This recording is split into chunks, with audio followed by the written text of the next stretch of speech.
এই মাসে এমন একটি রাত আছে যেই রাত্রি পৃথিবীর সব রাত থেকে উত্তম। এই মাস ক্ষমার মাস। যদি কেউ ক্ষমা করে না নিতে পারে, মান হারুমা ফিহি হারুমা কুল্লা।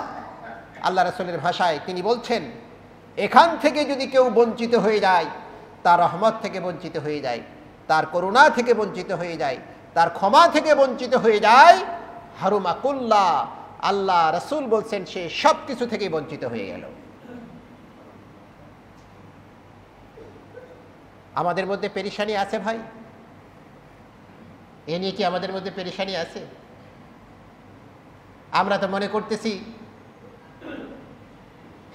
আল্লাহু আকবার, আল্লাহু আকবার, আল্লাহর ক্ষমা পাইলেই কি আর না পাইলেই কি, আমার তো সংসার চলছে, আমার তো চাকরি ঠিকই আছে, আমার তো বিবি বাচ্চা চলছে, আমার ব্যবসাও চলছে, বরং আরো ভালো চলছে।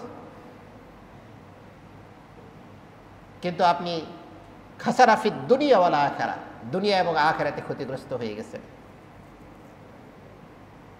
এই বুঝটা যদি আমরা না বুঝি, তাহলে আমরা ক্ষতিগ্রস্ত যে হয়ে গেছি সেটি অনুধাবন করতে পারবো না।